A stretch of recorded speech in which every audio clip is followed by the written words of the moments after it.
Koki legendaris. Episode 22, ketemu lagi dengan Bang Ox. Jangan lupa like dan subscribe channel ini ya. Nyalakan lonceng notifikasi agar kamu tidak ketinggalan video-video terbaru dari Bang Ox. Tapi apa masalahnya? Pengunjung restoran yang mengenakan kemeja putih itu menatap topi matahari dan mengungkapkan kebingungannya dengan sangat baik. Orang ini datang seminggu sekali. Setiap kali dia berbaris dengan benar. Saat gilirannya tiba, dia tidak makan dan hanya berdiri diam di pinggir. Setelah 5 menit, dia keluar sendiri tanpa mengganggu siapapun. Pria bertopi matahari itu menjelaskan secara rinci. Lalu mengapa dia masuk? Tanya pria berbaju putih itu penasaran. Kalau begitu, tidak akan ada yang tahu. Saat itu, para pengunjung restoran di depan pun ikut berdiskusi. Kurasa dia ingin melihat-lihat, mungkin untuk belajar darinya? Itulah hasil imajinasi para pengunjung restoran di belakangnya. Tentu saja tidak. Mu Xiaoyun sudah lama bertanya padanya. Tetapi pria itu tidak mengatakan apa-apa, hanya tersenyum. Aku tidak tahu apa yang ingin dia lakukan. Pria bertopi matahari itu menggelengkan kepalanya, menyangkal dugaan tentang keterampilan mencuri. Dari jarak sejauh itu, saya tidak bisa melihat sedikit bumbu apa yang ditambahkan Yuan Ming. Dan bagaimana saya bisa tahu rasanya jika saya belum pernah memakannya? Mau ngapain dia? Kalau cuma mau lihat-lihat, dia bisa langsung masuk tanpa perlu antre, kata pria berbaju putih itu. Itulah kenapa kau bilang aneh. Pelayan di depan menyela. Ketika orang-orang itu sedang berdiskusi dengan panas, kebetulan giliran orang yang sedang mereka diskusikan. Seperti biasa, begitu masuk, ia menemukan sudut dan berdiri diam, tanpa berkata sepatah kata pun, dengan mata tertunduk, tidak menatap siapapun, hanya berdiri di sana. Mu Xiaoyun sudah terbiasa dan tidak bertanya apapun. Tentu saja, Yuan Ming memang mengatakannya, dan tidak perlu bertanya lagi. Lagi pula, pendekatan Mu Xiaoyun membuat pria asing ini sangat gugup. Para pengunjung restoran yang datang bersamanya pada awalnya menatapnya dengan aneh, dan ketika mereka tahu dia tidak mau makan, orang berikutnya mengambil alih, jadi tidak ada gunanya orang ini mengantri. Lelaki tua itu berdiri diam di sudut, memandangi udang ceri dengan serius, lalu diam-diam memperhatikan kepiawaian memasak Yuan Ming yang begitu halus. Ia tidak memperhatikan para pengunjung, dan sepertinya ia tidak ingin sekadar melihat atau menyantap mereka. Setelah 5 menit berlalu, pria itu, dengan sedikit membungkuk, perlahan keluar dari toko Yuan Ming. Mungkin kunjungan berikutnya baru akan dilakukan seminggu kemudian. Makan siang berjalan lancar kecuali perilaku aneh dari satu orang aneh. Kamu tidak perlu datang sore-sore. Datang saja dan makan malam bersama orang tuamu, kata Yuan Ming santai sambil membersihkan dapur. Hah? Tapi bagaimana bos bisa menangani ini? Tanya Mu Xiaoyun penasaran dengan mata terbelalak. Tidak masalah, cepatlah kembali, sudah larut malam. Yuan Ming mengerutkan kening dan mengusir pria itu. Baiklah, bos. Saya hanya mau 50 hari ini. Anda tidak bisa memberi saya lebih. Mu Xiaoyun berpikir sejenak dan berkata dengan nada tegas. Kita sepakat 100 sehari. Yuan Ming selalu keras kepala. Terakhir kali, bos bilang karena ada sesuatu yang terjadi padamu dan aku tidak bisa bekerja normal, kau harus membayarku $100 penuh.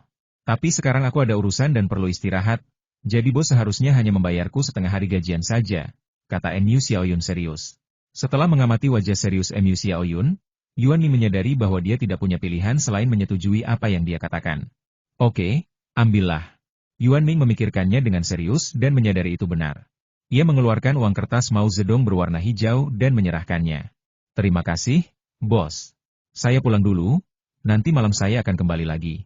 Mu Xiaoyun langsung menerima uang itu dan berlari keluar dengan gembira. Ya. Yuan Ming mengangguk, tapi kali ini Mu Xiaoyun tidak mendengarnya dan lari dengan gembira. Namun Yuan Ming tidak peduli dan terus membersihkan dapur yang hanya sedikit berantakan. Menurutku, lebih bagus kalau rapi dan bersih. Setelah berkata begitu, Yuan Ming melanjutkan merapikannya. Mengenai apa yang ia kemas, jelas bahwa Yuan Ming kini memiliki lusinan pisau dengan berbagai ukuran, serta banyak sendok dengan berbagai ukuran dan bentuk. Yuan Ming menggantung semuanya, dan guncangan sekecil apapun tidak diperbolehkan. Tunggu hingga semua bilah, ujung, dan gagang sejajar dan membentuk garis horizontal lurus. Letakkan sendok dengan cara yang sama. Sedangkan untuk piring, ketika dimasukkan ke dalam mesin pencuci piring, piring harus tersusun rapi tanpa ada yang menonjol. Meskipun mesin pencuci piring tidak memiliki persyaratan demikian. Gangguan obsesif-kompulsif sialan ini. Setelah Yuan Ming selesai mengaturnya, ia menyadari bahwa gangguan obsesif-kompulsifnya semakin parah dan tak tersembuhkan. Misalnya, ketika ia melihat tali sepatu seseorang terlepas di jalan, ia pasti ingin mengikatnya. Untungnya, Yuan Ming menahan diri. Kalau tidak, dia pasti akan dianggap gila. Tahukah kamu, tali sepatu yang tidak stabil bisa membuat kamu tidak aman di dapur. Yuan Ming melirik tali sepatu itu, tetapi tidak ada waktu untuk melakukannya sekarang. Xiao Yun sudah hampir bahagia, tetapi pegawai baru itu belum ada di sana. Dong dong dong, dia berlari ke atas dan menemukan iklan rekrutmen terakhir. Iklan ini cukup bagus. Xiao Yun cukup serius dan bertanggung jawab. Yuan Ming cukup yakin dengan isi rekrutmennya.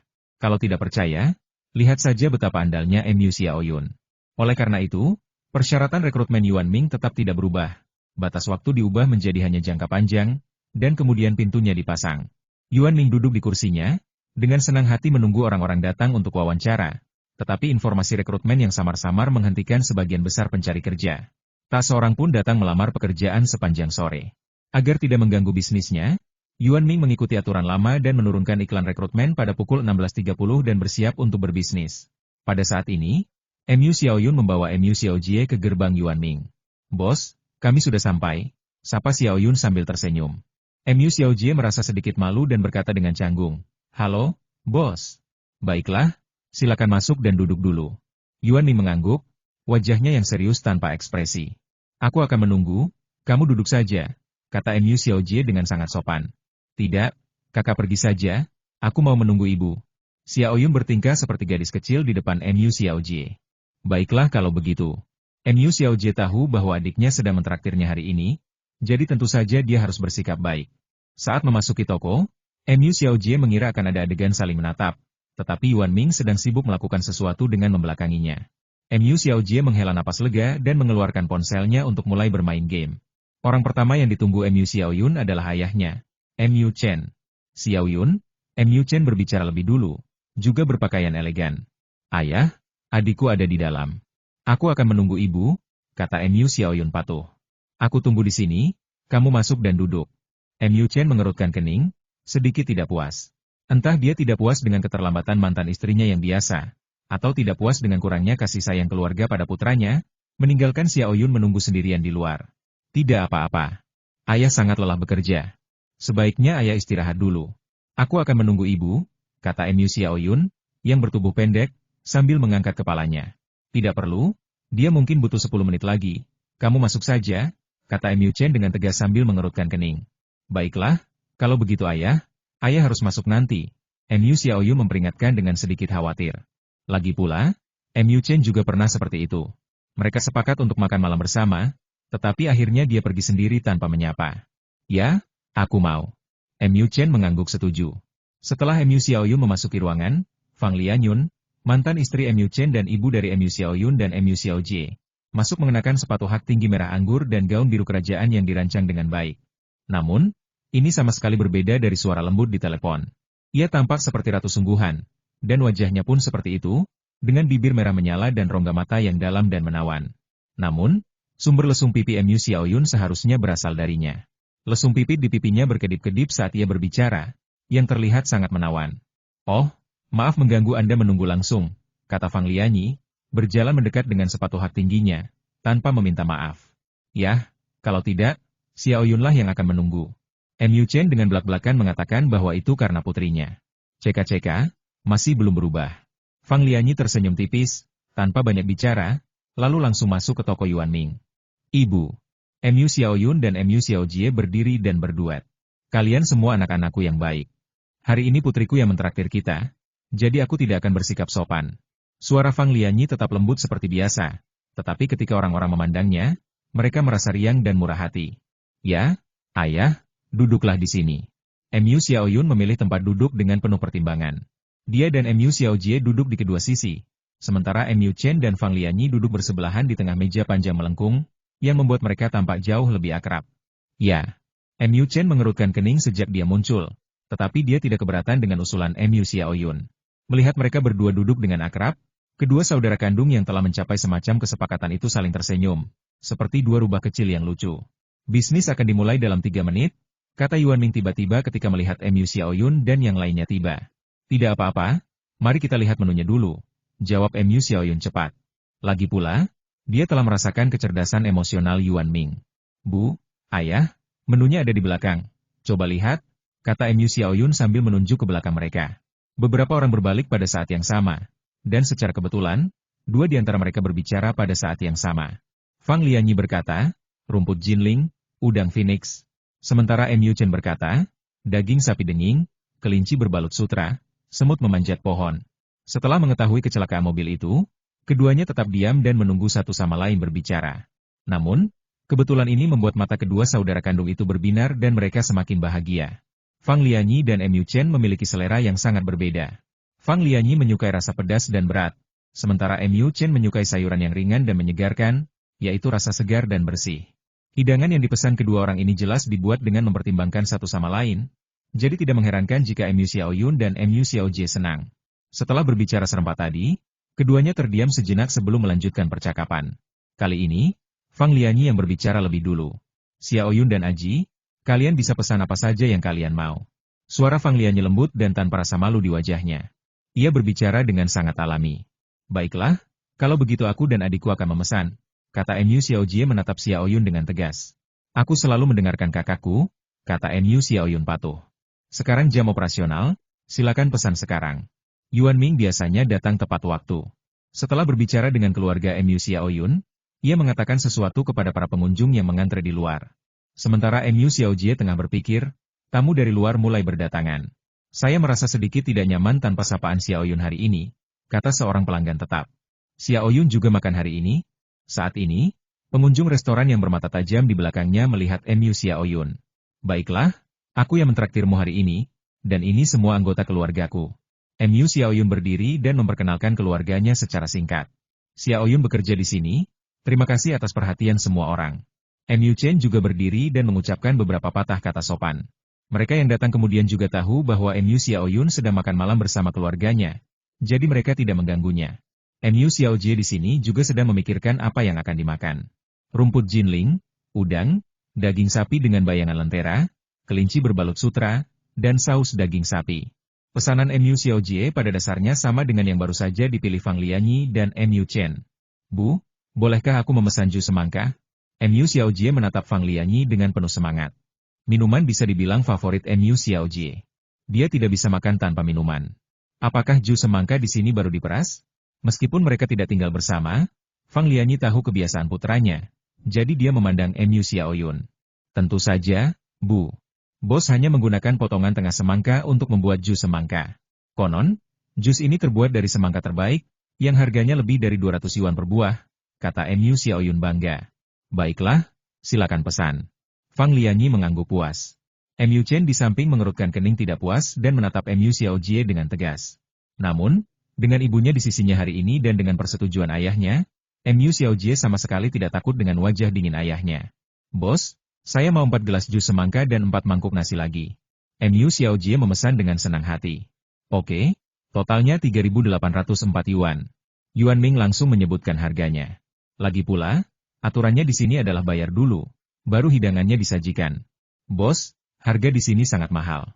Fang Lianyi mengangkat alisnya dan menatap Yuan Ming dengan heran. Tidak, masakan bos sangat lezat. Mu Xiaoyun pertama-tama berkata kepada ibunya dengan serius, lalu menundukkan kepala dan mengeluarkan setumpuk uang dari ransel bebek kecilnya. Gadis kecil itu masih melindunginya. Fang Lianyi tertawa dan menggelengkan kepalanya.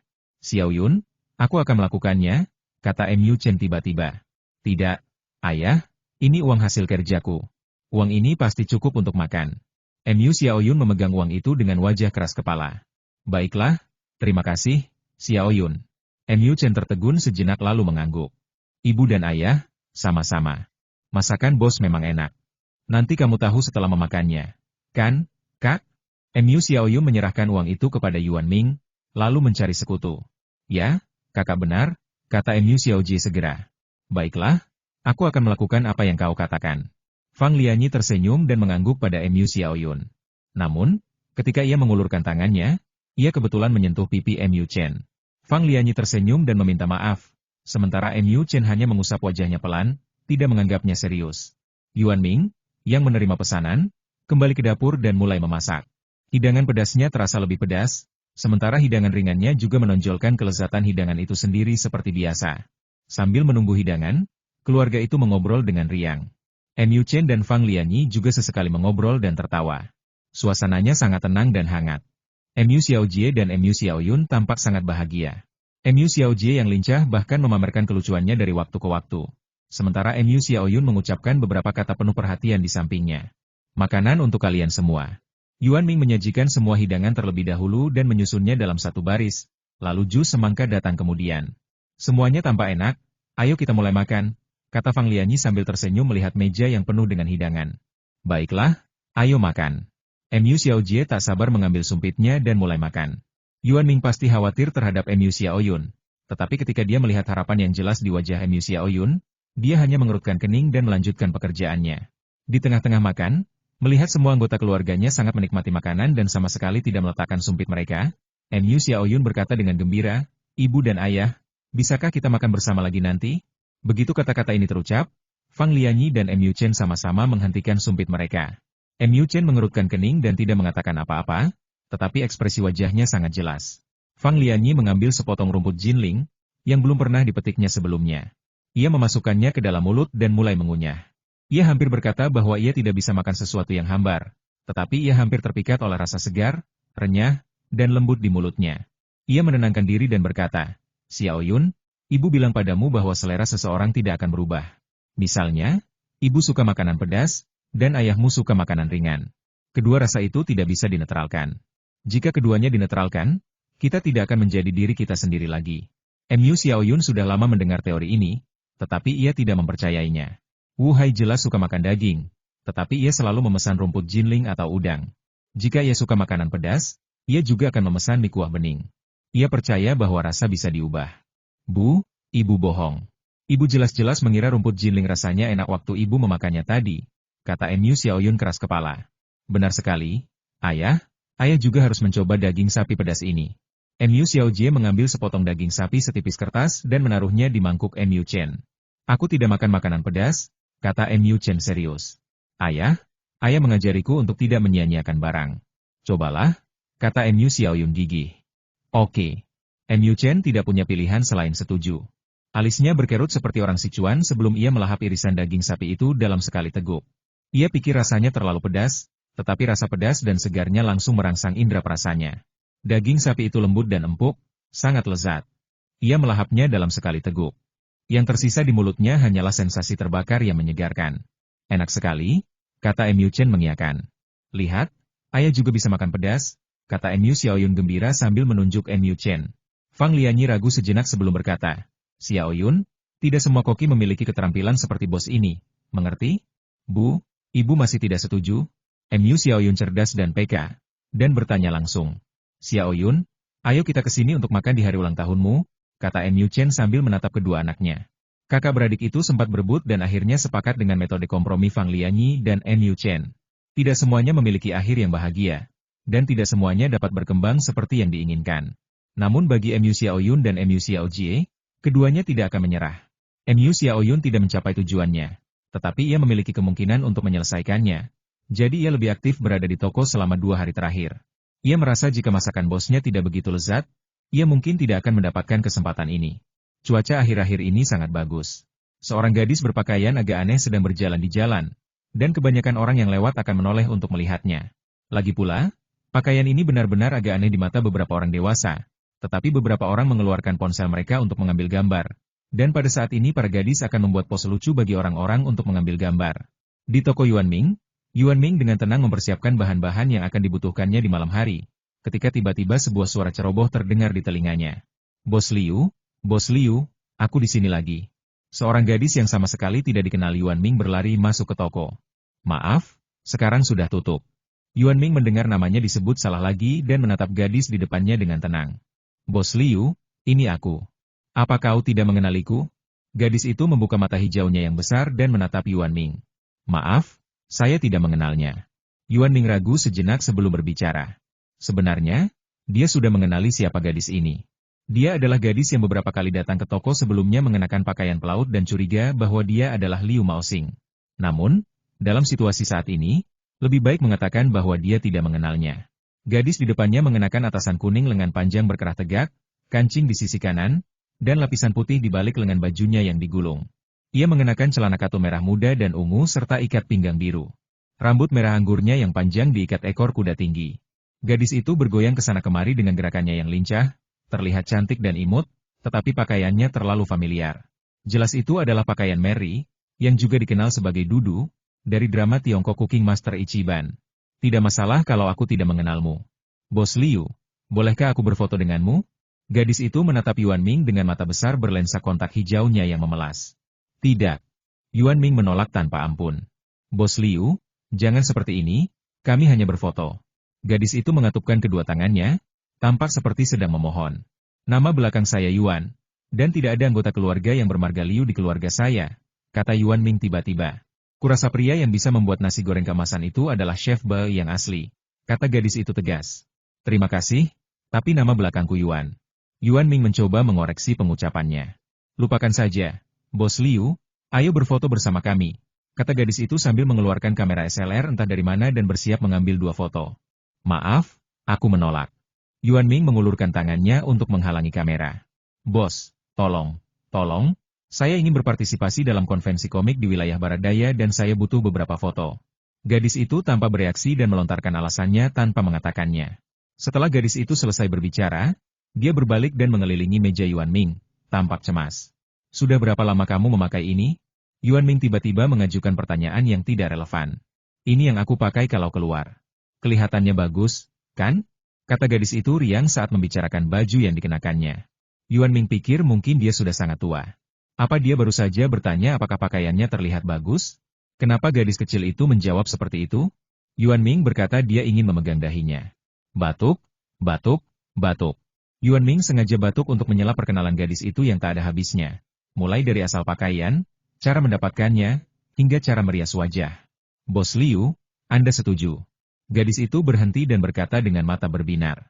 Hanya satu, terserah padamu. Yuan Ming mengangguk dan menyatakan permintaannya. 3. Gadis itu memberi isyarat angka 3, tetapi Yuan Ming tetap acuh tak acuh dan menatapnya dengan penuh tekad. Mau 2? Gadis itu terus-menerus memberi isyarat angka 2. Akan tetapi, Yuan Ming masih menatapnya dengan tajam, tanpa tanda-tanda persetujuan. Baiklah, mari kita ambil satu persatu. Gadis itu mengambil kamera SLR dan mulai mencari posisi yang tepat dengan hati-hati. Sedangkan Yuan Ming, ia menyilangkan tangan dengan ekspresi serius di wajahnya, dan sepertinya tidak berniat tersenyum. Untungnya, gadis itu tidak mempermasalahkan ekspresinya. Lagi pula, Yuan Ming selalu menganggapnya sebagai dewa laki-laki yang dingin dan acuh tak acuh jika tidak tersenyum. Gadis itu menemukan cara cerdas untuk mengambil foto Yuan Ming dengan hati-hati terlebih dahulu, lalu mengambil foto dirinya sendiri dalam posisi yang sama. Begitu saja, 2 foto pun rampung. Terima kasih, Bos Liu. Saya pergi dulu. Saya akan mempromosikan produk Anda. Gadis itu dengan gembira berjalan keluar pintu sambil membawa kameranya. Ya, Yuan Ming mengangguk, tidak menaruh harapan pada publisitasnya. Begitu gadis yang cerewet itu pergi, suasana toko menjadi sunyi. Yuan Ming menghela napas dan melanjutkan pekerjaannya, menyiapkan makanan. Namun, hari ini ditakdirkan menjadi sore yang gelisah. Dalam 2 menit, Wu Hai masuk. Bos Yuan sibuk lagi. Wu Hai jarang memakai sandal, melainkan sepatu kulit biru muda formal dan kemeja lengan pendek katun dan linen kasual, yang membuatnya tampak jauh lebih formal. Lalu, ada apa? Tanya Yuan Ming langsung. Cih, tidak sopan sekali. Wu Hai duduk dengan acuh tak acuh, mengelus kumisnya dan mengeluh dengan santai. Tidak denganmu, kata Yuan Ming serius. Ada apa dengan pria berlengan panjang dan bercelana panjang itu tadi? Wu Hai otomatis mengabaikan jawaban Yuan Ming yang tidak ramah dan bertanya tentang apa yang dilihatnya saat turun ke bawah. Mengambil gambar. Jawaban Yuan Ming singkat dan padat. Hari ini mungkin 39 derajat Celcius. Gadis kecil zaman sekarang tidak hanya tahan dingin, tapi juga tahan panas? Wu Hai mengelus kumisnya dengan kagum. Panas banget. Aku nggak ngerti. Yuan Ming mengangguk setuju. Dia cuma melihat keringat gadis kecil itu mengalir di sisi telinganya. Entah apa yang menarik dari cosplay. Dia harus membayar sendiri dan menanggungnya di tengah musim panas. Tapi gadis ini sungguh pekerja keras. Lagi pula Yuan Ming pasti tidak akan sanggup. Itu hanya hobi. Wu Hai tiba-tiba mengganti topik pembicaraan dan berkata, aku pergi dulu dan akan kembali dalam 2 bulan. Aku sudah tahu sejak lama. Yuan Ming mengangguk. Pria ini sudah bilang akan pergi sejak lama. Jadi tentu saja dia tahu. Maksudku, berangkat hari ini, tegas Wu Hai. Aku melihatmu memakai celana, kata Yuan Ming sambil mengangguk.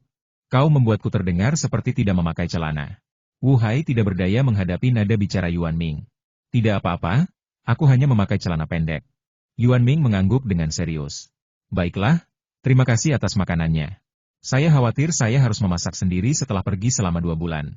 Wu Hai merasa sedikit tercekat, dan setelah terdiam sejenak, ia berdiri, berjalan ke pintu, dan berbicara dengan nada datar. Selamat tinggal, kata Yuan Ming ringan. Kali ini, Wu Hai melambaikan tangan tanpa menoleh, tampak sangat santai saat pergi. Namun, ia terus bergumam, sial, kenapa kita tidak mengemasi bos Yuan dan membawanya pergi saja? Kalau dia pergi seperti ini, dia akan seperti kelinci, makan sayur setiap hari. Orang bilang musim gugur adalah musim perpisahan. Tapi untungnya Mu Xiaoyun dan Wu Hai pergi saat cuaca sedang panas. Setelah Wu Hai pergi, Yuan Ming akhirnya merasa tenang dan damai dan mulai menyiapkan makan malam. Panas sekali, aku harus menyiapkan beberapa hidangan baru, gumam Yuan Ming dalam hati. Ide Yuan Ming sangat praktis, dan ia merasa dirinya adalah bos yang sangat perhatian. Di cuaca seperti ini, orang-orang sebaiknya makan kue-kue dingin. Jadi Yuan Ming dengan tegas mengambil camilan baru itu dan bersiap untuk mencobanya. Kue kering ini cukup menarik. Yuan Ming tidak tahu apa isi setiap hidangan sampai dia menerimanya. Namun, hari ini ditakdirkan menjadi hari yang luar biasa. Ada orang lain yang datang melamar pekerjaan, dan Yuan Ming sangat ramah. Kali ini ada 2 orang pelamar yang masuk dan mulai memperkenalkan diri secara berurutan. Halo bos, nama saya Shen Min dan saya dari kota universitas di sini. Saya mahasiswa baru tahun ini, jurusan studi mode. Apakah Anda membuka lowongan pelayan di sini? Gadis itu berpakaian santai, dengan kaos putih dan celana jeans biru, dengan sepatu kanvas putih bersih di baliknya. Dia tampak seperti gadis yang mencintai kebersihan. Nah, perekrutan, pernahkah kamu melakukan itu? Lagi pula, Yuan Ming melamar pekerjaan atas kemauannya sendiri, jadi tidak masalah baginya untuk mengajukan beberapa pertanyaan. Ya, saya bekerja setiap liburan musim panas. Saya bekerja di restoran, toko pakaian, supermarket, dan sebagainya. Shen Min meremas telapak tangannya dengan gugup, tetapi suaranya tetap jernih dan menyegarkan. Wah, bagus sekali. Apa ada masalah dengan jam kerjanya? Aku perlu kerja shift malam di sini.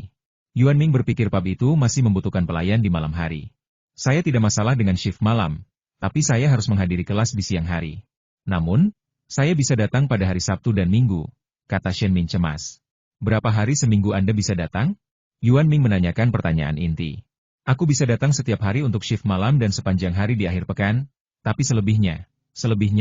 Shen Min menundukkan kepalanya sedikit karena malu. Suaranya semakin mengecil. Dia sangat membutuhkan pekerjaan, tetapi kelas tahun pertamanya tidak semudah kelas tahun kedua, ketiga, atau keempat, dan dia tidak mempunyai waktu luang sama sekali 5 hari seminggu. Gaji di Yuan Ming sangat tinggi, 100 yuan sehari. Shen Min ragu-ragu di pintu untuk waktu yang lama dan akhirnya memutuskan untuk masuk dan mencoba. Namun, melihat situasinya tidak berjalan baik, ia menundukkan kepala dan berdiri di sana. Tunggu sebentar. Yuan Ming tidak langsung menolak Shen Min. Bagaimana denganmu? Tanya Yuan Ming sambil menunjuk anak laki-laki di belakang Shen Min. Aku. Anak laki-laki itu mengenakan atasan biru muda dan celana kaki. Ia tampak seperti anak laki-laki yang bersemangat. Mendengar pertanyaan itu, ia menunjuk dirinya sendiri lalu berbicara. Nama saya Huka Ai. Saya berusia 20 tahun, seorang pekerja jangka panjang, dan pernah bekerja di restoran barat. Huka Ai berdiri tegak dan memperkenalkan dirinya dengan serius. Terima kasih, tapi tidak, terima kasih. Yuan Ming berpikir sejenak lalu menolak. Hah, kenapa? Huka Ai sedikit terkejut. Gadis kecil di depannya jelas tidak memenuhi syarat. Jadi kenapa dia tidak menginginkannya? Menurutmu siapa yang suka melihat 2 pria dewasa bersama dan mengobrol setiap hari? Yuan Ming tiba-tiba bertanya. Huka Ai butuh beberapa saat untuk memahami apa yang dimaksud Yuan Ming. Oke. Untungnya, Huka Ai tidak terlalu peduli. Ia mengangkat bahu dan berbalik untuk pergi. Aku mengerti masalahmu, tapi aku butuh seseorang di sini setiap saat, kata Yuan Ming serius kepada Shen Min yang tetap tinggal. Baiklah, bos, saya mengerti. Shen Min mengangguk, menyadari bahwa ini adalah awal dari penolakan. Namun, jika kamu bisa menemukan seseorang yang bisa datang bekerja selama jam kerja Senin sampai Jumat, kamu bisa datang. Yuan Ming mengganti topik pembicaraan dan menyetujui lamaran kerja Shen Min. Benarkah? Shen Min mendongak dan bertanya dengan heran. Baiklah, gajinya akan dibayarkan seminggu sekali, 1.300 yuan seminggu, dibagi untuk kalian berdua. Yuan Ming mengangguk dan menjelaskan pembagian gajinya. Terima kasih, bos.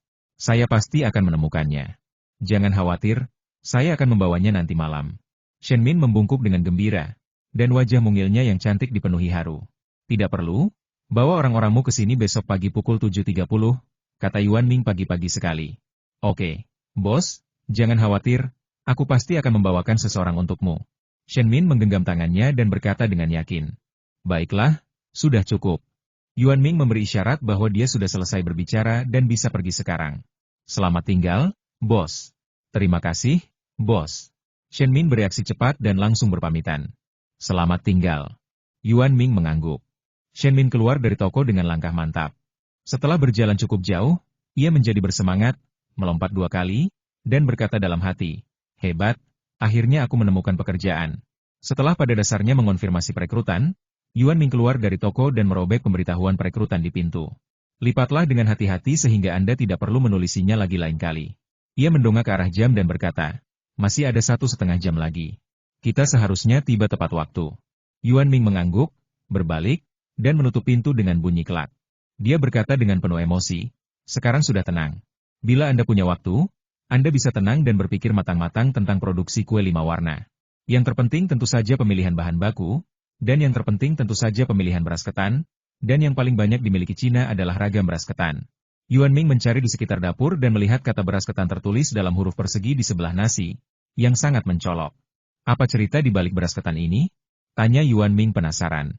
Lagi pula, beras ketan yang dijelaskan dalam resep haruslah yang terbaik untuk menghasilkan kue yang paling berkualitas.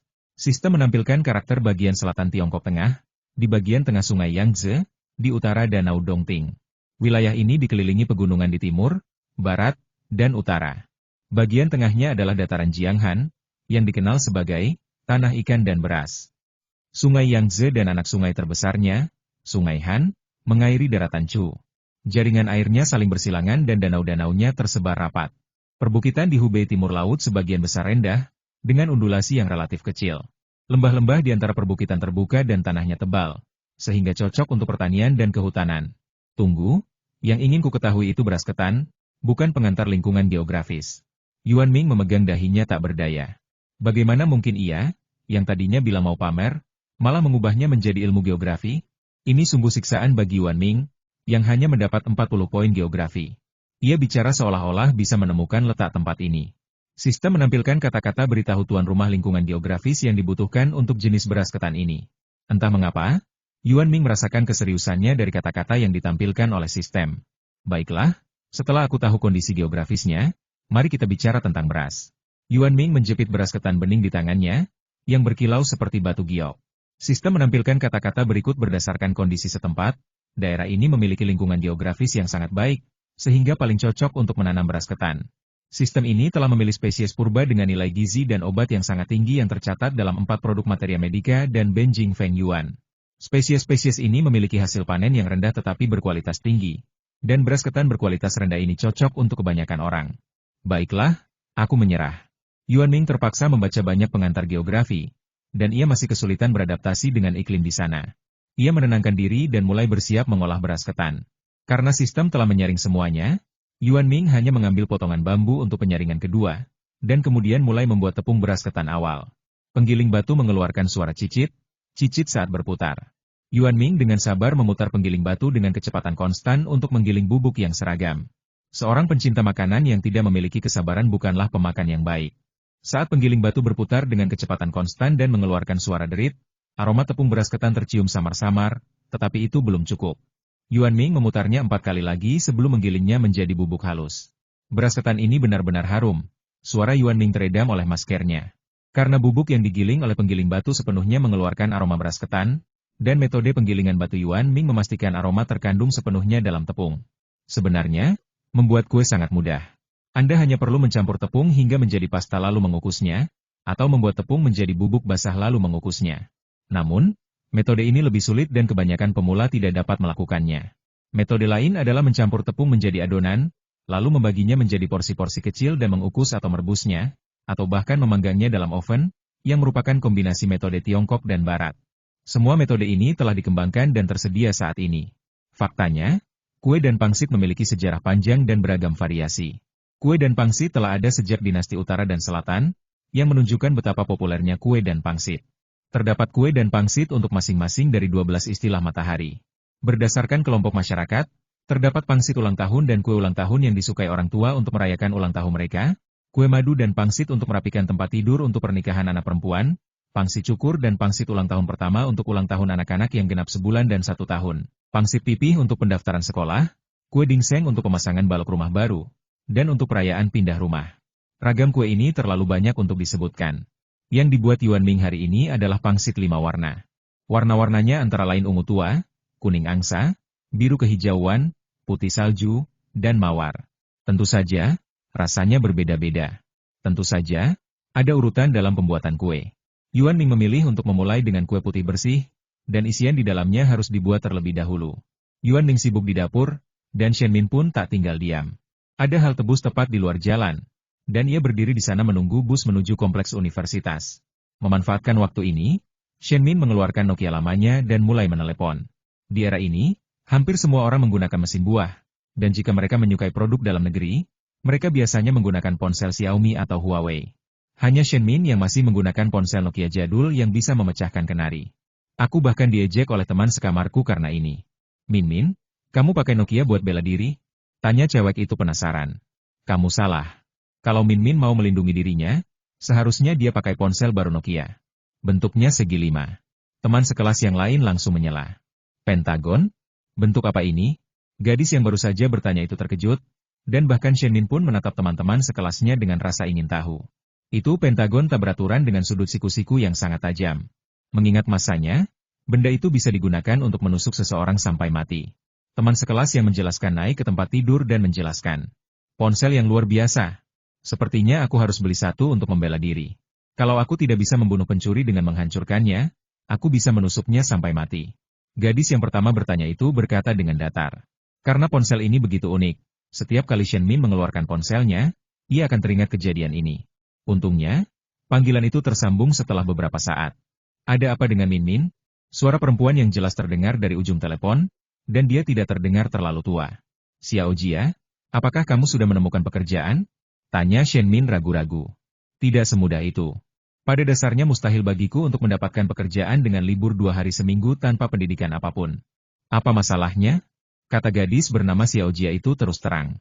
Meskipun begitu, tidak ada nada frustrasi dalam nada bicaranya. Aku menemukannya, ini pekerjaan paruh waktu. Shen Min bukanlah orang yang periang, jadi dia tidak langsung mengatakan bahwa dia berharap Xiao Jia akan datang bekerja. Bagus sekali. Selamat. Aku akan membawakanmu tahu kering kesukaanmu saat kita bertemu nanti, kata Xiao Jia gembira.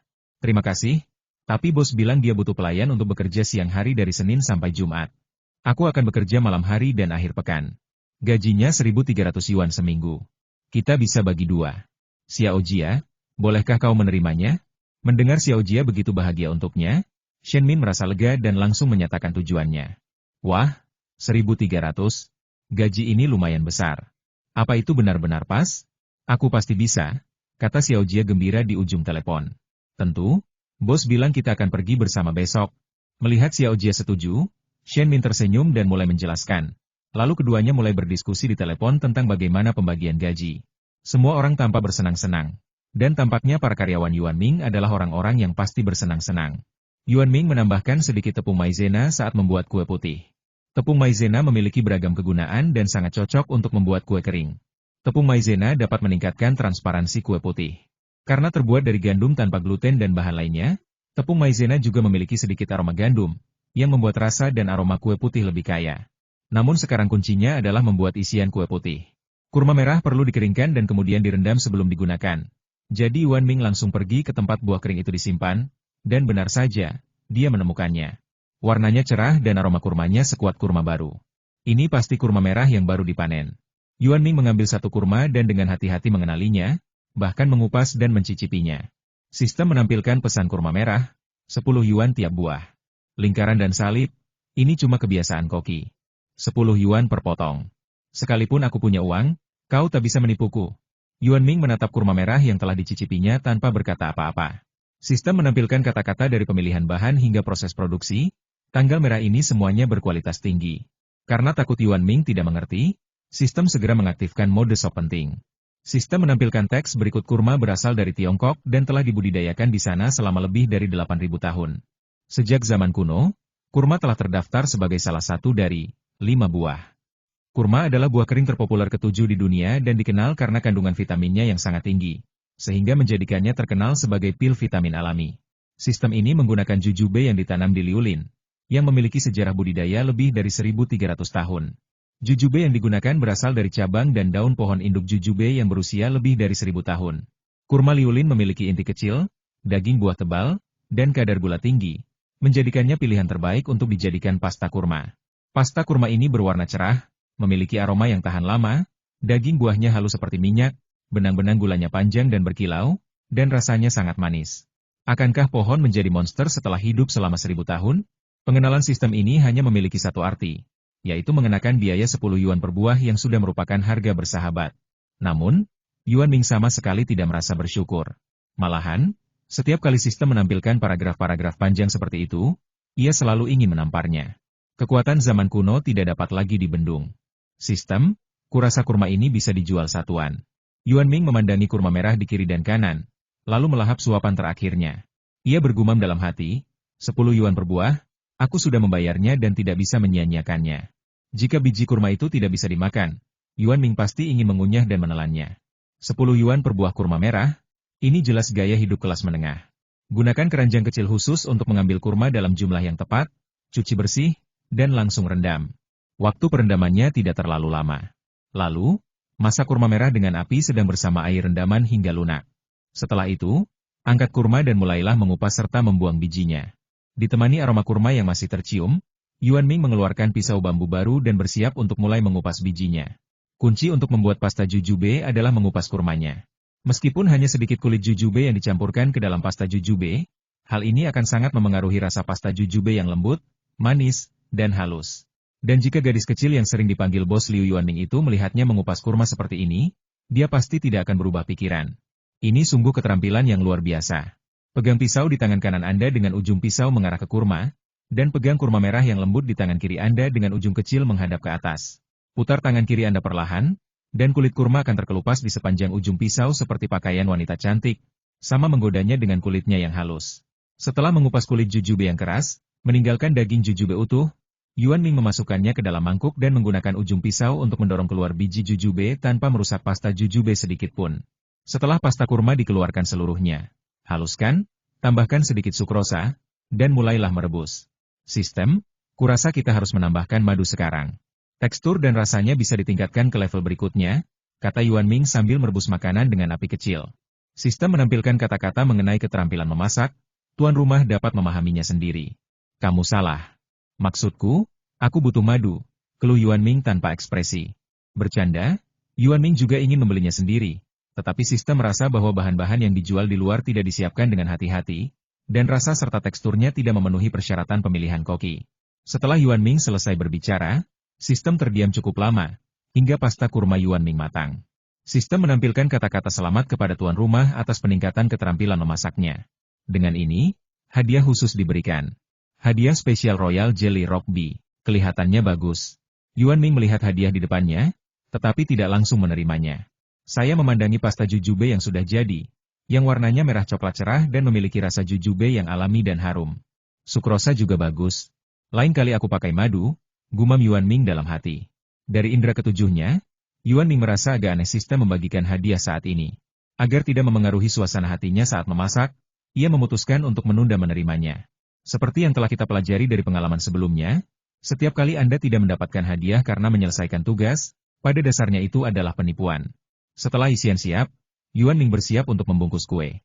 Metode pembungkusan ini tentu saja untuk mempercepat proses. Seluruh kue hanya berada di tangan kurang dari 2 detik. Kue yang dibuat dalam waktu sesingkat itu tentu saja tidak memiliki rasa lain, hanya aroma ketan dan kurma yang paling murni. Kue kedua yang dibuat Yuan Ming adalah kue mawar. Nama seperti itu sangat romantis. Dalam beberapa dekade terakhir, mawar selalu dikaitkan dengan cinta. Mawar memiliki aroma yang harum dan warnanya bisa cerah atau murni, yang pada dasarnya dapat memikat sebagian besar wanita. Kue mawar dibuat secara alami dengan terlebih dahulu mengekstrak warna mawar dan menggunakannya untuk mewarnai tepung beras ketan menjadi merah.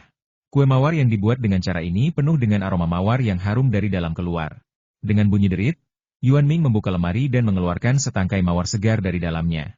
Begitu membuka lemari, aroma mawar langsung menusuk hidung, tapi tidak mengganggu sama sekali, justru manis dan menyegarkan. Segar sekali. Yuan Ming mengambil sekuntum mawar dan menggoyangkannya pelan, lalu embun di dalamnya berjatuhan. Hidung Yuan Ming secara alami mencium aroma mawar di atasnya. Sistem menampilkan teks di antara mawar yang dapat dimakan. Rosa Taurus adalah bunga nasional Bulgaria. Bunganya ganda, tersusun dalam umbel, dengan kelopak tunggal atau semi ganda. Tangkai dan kelopaknya tertutup rapat oleh rambut-rambut kelenjar. Bunga ini memiliki aroma yang kuat dan sangat berharga. Mawar liar umumnya tidak rentan terhadap hama. Ini adalah hukum alam. Sistem ini menggunakan rosa rugosa yang dapat dimakan. Aku tahu kamu jago. Kamu selalu pakai yang terbaik.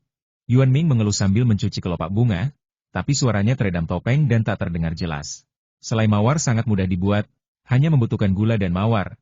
Jadi Yuan Ming membuat selai mawar terlebih dahulu. Umumnya, orang-orang terbiasa mendiamkannya selama 2 bulan sebelum dimakan. Tetapi Yuan Ming lebih menyukai selai mawar segar yang warnanya cerah dan aromanya kuat. Membungkusnya seperti ini seperti membungkus seluruh taman mawar. Dalam 1,5 jam, Yuan Ming hanya membuat 25 kue 5 warna dengan kecepatannya sendiri, masing-masing 5 jenis, dan menaruhnya di lemari es yang disediakan oleh sistem. Wah! Yuan Ming membuka pintu. Kali ini, kebanyakan orang yang berdiri di luar pintu adalah perempuan. 10 teratas pada dasarnya semuanya perempuan. Bahkan Bos Tong ada di antara mereka. Selamat malam, Bos Yuan. Apakah Anda membuat kue mawar? Yang pertama mengambil alih tentu saja Man-Man dari toko kue. Ia tak sabar untuk bertanya. Tidak. Yuan Ming mengangguk sebagai jawaban, tetapi membantah pertanyaan panjang itu. Bagaimana mungkin? Kita semua mencium aroma mawar. Meskipun ada aroma lain setelahnya, seperti kurma, aroma mawar itu tetap ada, kata Man-Man mengiyakan sambil mengikuti Yuan Ming masuk ke dalam rumah. Bos Yuan, masakan lezat apa yang kau buat? Aromanya begitu harum sampai-sampai nenek tua itu pun tak kuasa menahannya. Bos Tong juga bertanya dari belakang. Kue baru, totalnya 25. Yuan Ming berdiri kembali di kursinya dan menjawab. Ternyata ini makanan penutup dingin. Bos Yuan, saya mau yang rasa mawar. Man-Man bersikeras kalau itu rasa mawar. Rasanya acak, dan untuk saat ini ada 5 rasa, kata Yuan Ming lagi. Setiap kali kau mengatakan ini, Bos Yuan, aku merasa kau takkan pernah bisa menemukan pacar, kata Man-Man sambil menggertakkan giginya. Tidak. Yuan Ming hendak menjawab ketika Man-Man memotongnya. Kamu bisa masak, kan? Tapi kamu gak bisa cari pacar. Kecerdasan emosionalmu rendah. Balasan Man-Man memberitahu Yuan Ming sebuah fakta, yaitu pesonanya tidak memikat Man-Man. Silakan pesan. Yuan Ming memutuskan untuk mulai bekerja. Akan lebih menyenangkan mencekik Wu Hai daripada mencekik seseorang. Kue. Man-Man memandang kerumunan besar di belakangnya, yang sebagian besar perempuan, jadi dia dengan tegas memilih kue itu. Totalnya 56, terima kasih. Yuan Ming menyebutkan harganya. Ini, pas sekali. Man-Man menyerahkan uang itu. Yuan Ming mengambil piring untuk menerimanya dan menuangkannya langsung ke dalam laci tanpa menggunakan tangannya untuk menahannya di tengah. Uang adalah hal yang paling kotor, tetapi juga yang paling populer. Banyak orang bekerja keras untuk mendapatkannya, termasuk Yuan Ming. Yuan Ming dengan santai mengeluarkan sebuah kue, yang kebetulan adalah kue mawar yang telah ditunggu-tunggunya. Kue mawarmu. Yuan Ming dengan lembut meletakkan makanannya dan membantu orang-orang di belakangnya memesan lagi. Tanpa pelayan, metode pemesanan Yuan Ming kembali ke cara lama, di mana ia akan menunggu untuk bertanya tentang makanannya, dan kemudian makanan itu akan disajikan. Indah sekali. Man-Man mulai meneteskan air liur melihat kue mawar itu, tetapi ia tetap menahan diri dan mengeluarkan ponselnya untuk mengambil foto skala penuh terlebih dahulu. Kemudian ia mengambil sendok transparan seperti kristal dan mulai memakannya. Kue ini berwarna merah mawar yang cantik, baru dikeluarkan dari brankas dengan sedikit udara dingin, mengeluarkan asap putih mengepul, dan kulit kue yang transparan dan bening, dengan selai mawar yang terlihat jelas terbungkus di dalamnya. Ukurannya hanya setengah kepalan tangan seorang gadis, disajikan di piring coklat muda dengan selembar daun segar di atasnya. Setelah diamati lebih dekat, ternyata itu adalah daun mawar. Sebuah karya dengan tampilan, cita rasa, dan romansa yang sempurna. Ceka-ceka, aku tak menyangka kompas besi dan kayu ini bisa punya sel seromantis itu. Man-Man mengeluh dalam hati. Adapun Tiemu, itu wajar karena Yuan Ming bahkan lebih tidak tahu tentang pemandangan daripada Yumu. Aku agak enggan memakannya, kata Man-Man sambil menatap kue di piring dan terdiam. Aku juga, ini sangat indah. Di sebelah Man-Man, seorang gadis manis berambut pendek, menopang dagunya dengan satu tangan dan memegang sendok kristal dengan tangan lainnya, berkata dengan nada sedih. Aku takut air liurku jatuh, kata Man-Man sambil menoleh tanpa daya. Benar, lihat punyaku, cantik banget juga. Cewek memang begitu. Kalau punya barang-barang bagus, mereka selalu ingin orang lain melihatnya juga. Punyaku juga. Man-Man juga menarik piringnya. Piring orang lain juga diletakkan di atas sehelai daun, tetapi itu bukan daun mawar, melainkan daun lain yang tidak diketahui. Kue di atasnya berwarna putih giok transparan, dan diisi dengan isian coklat kemerahan yang indah dan lembut. Rasa apa ini? Kelihatannya seperti batu giok hangat dengan isian. Cantik sekali. Man-man memandangi kue putih seperti batu giok di depannya. Ini terbuat dari pasta kurma. Cantik, kan? Gadis itu tampak bangga. Wah, cantik sekali. Lihat punyaku, ini mawar. Man-man juga mendorong piringnya. Baunya seperti mawar asli. Gadis di sebelahnya juga menyukainya. Gadis-gadis lain yang duduk juga mengalami situasi yang sama. Mereka tahu makanannya lezat, tetapi mereka enggan memakannya. Saya ragu-ragu di sana untuk waktu yang lama, memegang sendok kristal transparan dan tidak tahu harus mulai makan dari mana. Sudahlah. Kalau tidak dimakan sekarang, air liurku akan menempel di sana. Man-man mengepalkan sendok, membidik, dan memotong sepotong kue mawar. Kulitnya cukup tebal, dan isiannya pas. Celahnya memungkinkan Anda melihat selai mawar di dalamnya, yang padat dan tidak menyebar, tetapi aromanya lebih kuat. Ah! Setelah memasukkannya ke dalam mulutnya, Man-man langsung merasa bahwa tidak ada yang lebih menyentuh hatinya selain kue itu. Rasanya lembut dan halus. Cukup cicipi. Dan tepung ketan kukus akan meleleh perlahan saat bersentuhan dengan bibir dan lidah yang hangat. Bersamaan dengan itu, aroma mawar pun ikut menghilang. Sentuhan lembut mawar langsung berubah menjadi rasa. Kue pada dasarnya disukai semua perempuan. Warnanya yang cerah, kecil, lembut, dan lengket. Hanya sedikit perempuan yang bisa menolak pesonanya. Mereka yang tidak suka memakannya pada dasarnya karena beberapa kue terlalu manis.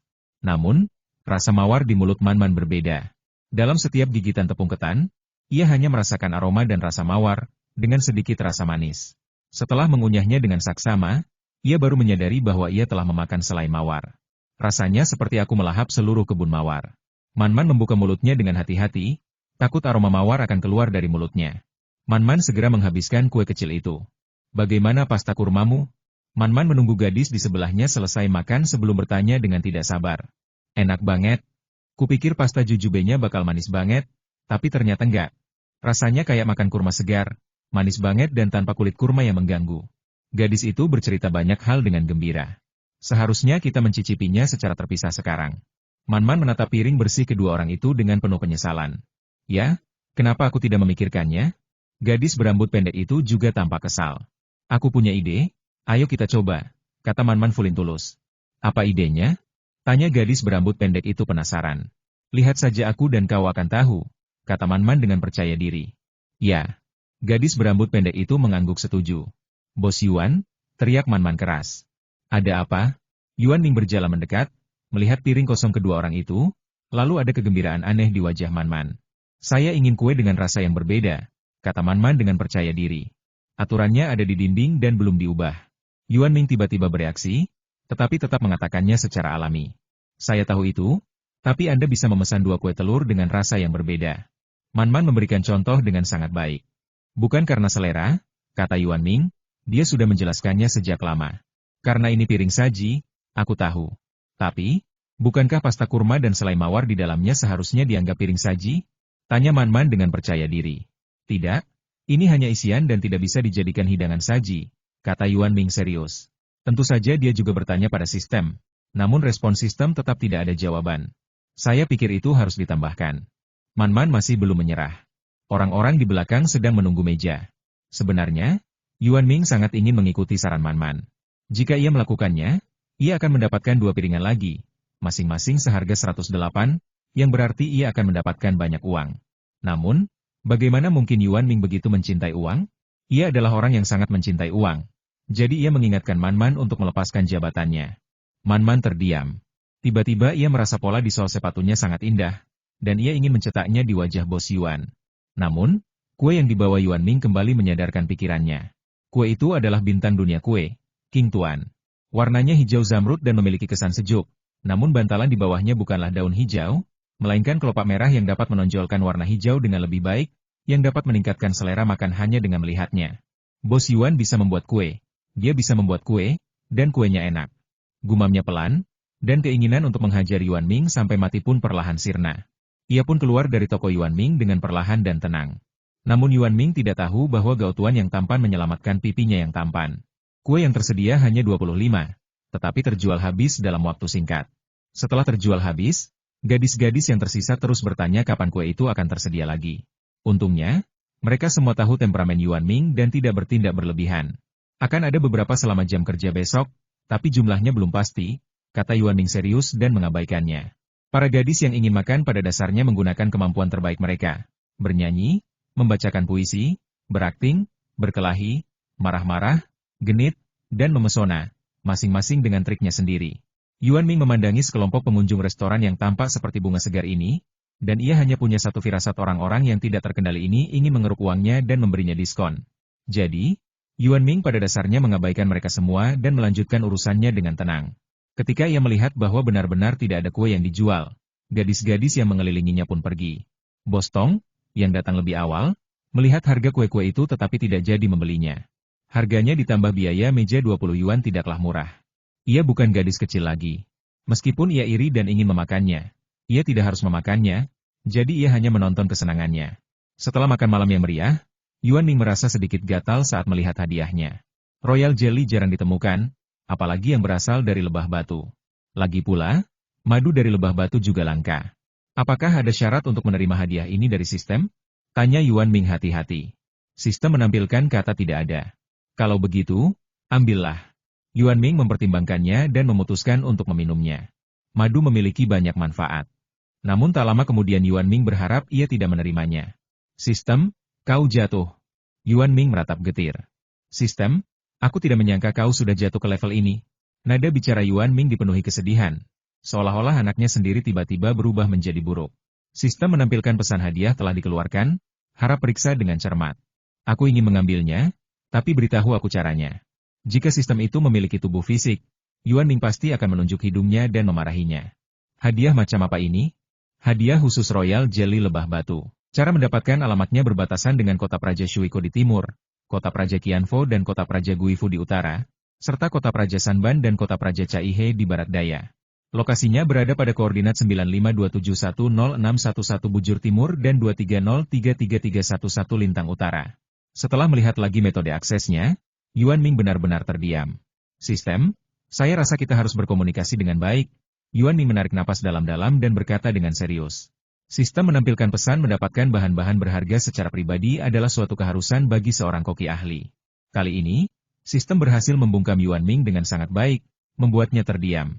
Awalnya, Yuan Ming sangat bersyukur karena menghemat waktu berbelanja. Soal pemilihan bahan, dengan sistem yang tersedia, Yuan Ming benar-benar tidak peduli dengan bahan-bahan lainnya. Kalau begitu, beri aku alamat yang spesifik. Sebagai orang yang sangat buta arah, akan sangat memalukan baginya untuk mengetahui garis bujur dan garis lintang, kata Yuan Ming dengan sangat tidak sopan. Namun, sistem mungkin terganggu oleh kebodohan Yuan Ming dan mengabaikannya. Lagi pula, dengan garis bujur dan garis lintang, alamatnya sangat spesifik. Tentu saja, ini berlaku untuk orang yang sakit karena arah. Sebenarnya, Royal Jelly rasanya kurang enak. Kita buat yang lain saja dulu, kata Yuan Ming sambil melihat sekeliling dapur dan meyakinkan diri. Sebentar lagi, pub akan buka pada malam hari, dan Yuan Ming perlu mulai mempersiapkan diri untuk malam itu. Tidak banyak yang bisa dilakukan di Yuan Ming Tavern. Anggur perlu dikeluarkan dari wadah bambu dengan sedotan di depan pelanggan. Sisanya akan dibagikan ke meja setiap orang yang memesan anggur, dan Yuan Ming perlu mengurus sisanya. Tidak ada camilan yang disediakan, dan hanya satu cangkir yang disediakan. Oleh karena itu, Yuan Ming sudah lama ingin mempekerjakan seorang pelayan bar, tetapi Mu Xiaoyun terlalu muda untuk bekerja terlalu larut. Untungnya, seseorang melamar posisi tersebut besok, dan Yuan Ming merasa lega. Kudengar bos Yuan menawarkan kue yang sangat feminin hari ini. Jiang Changxi, yang mengenakan gaun hijau rumput yang indah, mulai bertanya begitu dia masuk. Ya, kue 5 warna. Yuan Ming mengangguk mengiyakan. Sayang sekali aku tidak punya waktu di siang hari. Dia terlihat sangat cantik, kata Jiang Changxi dengan nada menyesal sambil memegang ponselnya. Aku sebenarnya khawatir kapan bos Yuan akan menyediakan camilannya. Aku tidak sabar lagi. Fang Heng berjalan perlahan sambil membawa beberapa kotak keramik di satu tangan. Untuk saat ini, aku serahkan urusanku padamu, kata Chen Wei dengan bangga sambil menuntun Dongdong. Tidak masalah. Beri aku segelas anggur saja, dan aku tidak perlu membayar makanannya, kata Fang Heng sambil tersenyum. Bos Fang, kau terlalu licik. Kau ingin menipu adikku agar minum segelas anggur hanya dengan beberapa camilan. Itu tidak akan berhasil. Dongdong melangkah maju dan berkata dengan suara kasar. Tidak. Makanan pembuka di kedai saya juga enak. Meskipun tidak cocok dengan anggur bos Yuan, rasanya tidak jauh berbeda. Segelas anggur hanyalah harga persahabatan, kata Fang Heng lembut. Lupakan saja, kita ambil saja makanan dan minumannya sendiri. Chen Wei membuat keputusan akhir. Bercanda, dua bersaudara itu sudah sangat frustrasi karena masing-masing punya dua cangkir, dan mereka bahkan ingin berbagi satu cangkir dengan yang lain. Itu bukan sekadar berbagi anggur, itu berbagi darah dan daging. Bagaimana mungkin itu bisa diterima? Tidak apa-apa. Kamu bisa melakukannya kapan saja. Nona Jiang juga bisa. Saya adil kepada semua orang dan saya mematok harga yang sama. Fang Heng tersenyum dan menatap Jiang Changxi lagi. Lupakan saja. Kau terlalu jahat. Barang-barang Bos Yuan semuanya bagus, jadi wajar saja kalau harganya mahal. Kalau punyamu, aku cuma bisa bayar 100, nggak lebih. Jiang Changxi adalah orang yang selalu mengatakan apa adanya. Yang berharga bagiku adalah persahabatan. Persahabatan itu tak ternilai harganya. Sebagai seorang pengusaha, Fang Heng pastilah berhati tebal dan berkata perlahan. Ini jam kerja. Sebelum Chen Wei dan Jiang Changxi sempat mengeluh, Yuan Ming berdiri dan mulai memimpin jalan.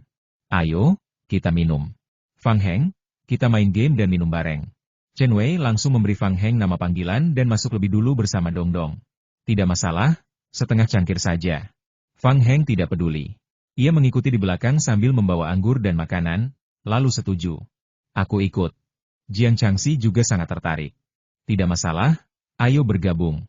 Chen Wei tidak keberatan keduanya bergabung, tetapi jika Zheng Xian ada di sini hari ini, Chen Wei tidak akan mengatakannya. Lagi pula, dia belum pernah mengalahkan Zheng Xian. Ketika mereka sampai di lantai atas, mereka minum-minum dan bermain game, suasananya cukup ramai. Sementara Yuan Ming diam-diam membuka peta dan mulai mencari lokasi di mana Royal Jelly dapat dikumpulkan. Apakah Royal Jelly dalam sistem terpasang di sana? Yuan Ming bertanya tanpa harapan. Sistem menampilkan pesan tuan rumah perlu menghapusnya sendiri, dan metodenya dapat disediakan. Aku tahu itu. Yuan Ming terus bertanya. Cek ini lumayan. Saya belum meninggalkan provinsi ini, jadi 2 hari seharusnya cukup untuk perjalanan pulang pergi. Setelah mengetahui alamatnya, satu-satunya hal yang perlu dipertimbangkan adalah kapan harus mengambil madu. Sistem tidak menentukan waktu, yang berarti tidak perlu terburu-buru. Oleh karena itu, Yuan Ming juga tidak terburu-buru. Saat ini tidak ada makanan yang membutuhkan madu. Tanpa mereka sadari, hari sudah larut malam dan pub hampir tutup. Jiang Changxi menelepon Tuan Bai untuk menjemputnya. Tuan Bai sangat berpengalaman. Ketika beliau tiba, Jiang Changxi baru saja turun. Apakah kamu kesini untuk minum lagi? Anggur di sini sungguh lezat, kata Tuan Bai sambil tersenyum. Tuan Bai, apakah Anda ingin minum? Tanya Jiang Changxi dengan murah hati. Tidak, sudah terlambat. Jawaban Tuan Bai masih sama. Tuan Bai, Anda mengatakan hal yang sama terakhir kali, kata Jiang Changxi bingung sambil duduk di kursi belakang. Setahunya, Tuan Bai suka minum. Logikanya, Tuan Bai pasti ingin minum lagi setelah berkali-kali ditraktir. Lagi pula, setiap kali Jiang Changxi masuk ke mobil, ia bisa langsung tahu kalau itu anggur yang enak hanya dengan mencium aromanya. Tetapi setiap kali Jiang Changxi menawarkan untuk membelikannya minuman, dia akan ditolak.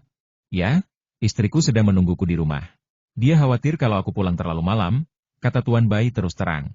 Jadi hari ini juga, menunggu sampai larut setiap hari terlalu melelahkan, kata Jiang Changxi. Tidak, dia tidur lebih awal hari ini dan mengantuk lebih awal, kata Tuan Bai sambil tersenyum sambil mengemudi dengan hati-hati. Tidak perlu pulang sepagi ini, kata Jiang Changxi wajar. Itu tidak akan berhasil. Kita harus kembali lebih awal. Setelah aku mengantarmu ke sana, aku akan pulang. Tuan Bai berbalik dengan mulus. Mengapa begitu? Jiang Changxi sedikit penasaran. Kalau dia bangun dan tidak melihatku, bukankah itu akan membuatnya semakin khawatir? Ada nada khawatir dalam nada bicara Tuan Bai. Tuan Bai sungguh beruntung, kata Jiang Changxi tulus. Haha, kamu akan mengerti nanti, kata Tuan Bai sambil menghentikan mobilnya dengan penuh pengertian. Ya. Jiang Changxi membayar dan keluar dari mobil, sambil memperhatikan taksi yang melaju kencang. Cinta sebenarnya bisa diringkas dalam satu kalimat, aku khawatir kamu mengkhawatirkanku. Jadi aku baik-baik saja. Jiang Changxi naik ke atas sambil memikirkan kata-kata Tuan Bai, sedikit linglung. Seseorang yang sangat mencintai anggur tidak mau mencicipi anggurnya setelah semua persiapan selesai dan mereka semua naik bus pulang. Kapan dia akan bertemu seseorang yang begitu peduli padanya? Yuan Ming menutup pintu, lalu naik ke atas untuk mandi dan beristirahat.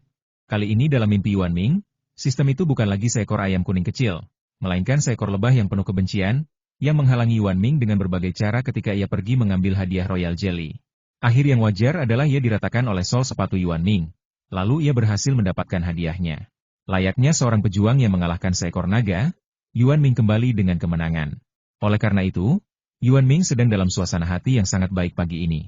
Karena mengira ia harus meluangkan waktu untuk wawancara hari ini, Yuan Ming tidak membuat sarapan lain, melainkan hanya menyiapkan mie kuah bening, yang juga merupakan sarapan yang sangat populer di kalangan selebritas. Pukul 7.30, Yuan Ming membuka pintu tepat waktu, dan dua gadis kecil sudah berdiri di luar. Penampilannya biasa saja dan wajahnya cantik. Yang di sebelah kiri adalah Shen Min yang datang untuk melamar pekerjaan. Ia mengenakan kaos kuning dan celana jeans biasa, dengan rambut diikat. Ia terlihat sangat segar dan cocok untuk bekerja. Pelayan di sebelah kanan adalah pelayan lain yang diperkenalkan oleh Shen Min. Ia berwajah biasa saja, tampak muda dan energik, tetapi kedewasaannya tidak sebanding dengan usianya. Ia mengenakan kaos biru dan celana jeans abu-abu yang juga cocok untuk bekerja. Halo bos, ini Yao Jia, teman sedesa saya. Dia sedang kuliah pendidikan dewasa, jadi dia hanya bisa bekerja dari Senin sampai Jumat. Dia pekerja keras dan berpengalaman bekerja di hotel. Bolehkah? Suara Shen Min awalnya agak keras, tetapi ketika melihat wajah Yuan Ming yang serius dan tanpa ekspresi, dia menjadi sedikit malu. Halo, bos. Saya dulu pelayan hotel dan saya pekerja keras. Pasti tidak akan ada masalah, Yao Jia meyakinkan. Kami tutup pukul 23.30. Proses bersih-bersihnya akan memakan waktu sekitar 20 menit. Bagaimana kalian akan kembali? Yuan Ming bertanya kepada dua orang yang sepertinya tidak punya mobil. Saya bisa naik bus terakhir kembali ke kota universitas nanti malam. Bus terakhir lewat sini jam 12. Saya sudah memeriksanya. Shen Min menunjuk halte bus di pintu masuk jalan kecil itu dan berkata dengan tegas. Saya tidak mengurus transportasi, akomodasi, atau makan di sini. Kalian harus mengurus semuanya sendiri. Gaji mingguan 1.300, dengan 250 untuk transportasi. Jam kerja total 9 jam sehari. Yuan Ming melaporkan kondisi dan perawatannya satu persatu. Setelah mendengar kembali perkiraan gaji Yuan Ming, kedua saudari itu akhirnya merasa lega. Di era ini, jika mereka bekerja 9 jam sehari, masing-masing dari mereka bisa mendapatkan hampir 100 yuan sehari, yang sungguh luar biasa. Lagi pula, mereka tidak memiliki kualifikasi akademik, jam kerja pendek, dan semuanya paruh waktu. Ini adalah perlakuan yang sangat baik bahkan tanpa akomodasi. Jadi mereka berdua sangat ingin tinggal. Tidak masalah, kami semua baik-baik saja. Keduanya saling memandang dan berkata bersamaan. Kalau begitu, silakan masuk dulu. Yuan Ming mengangguk dan mempersilakan keduanya masuk. Baiklah. Jawab keduanya serempak. Keduanya cukup menarik, pikir Yuan Ming dalam hati. Ini menu dan aturan yang perlu kalian ingat. Kalian bertanggung jawab untuk memesan dan kemudian memberitahu saya. Saya akan mengajari kalian cara membuat minuman di kedai pada malam hari. Tentu saja, kalian juga bisa membawa PR kalian. Lebih sedikit yang harus dikerjakan di malam hari, kata Yuan Ming sambil menunjuk menu dan aturan di dinding teratai.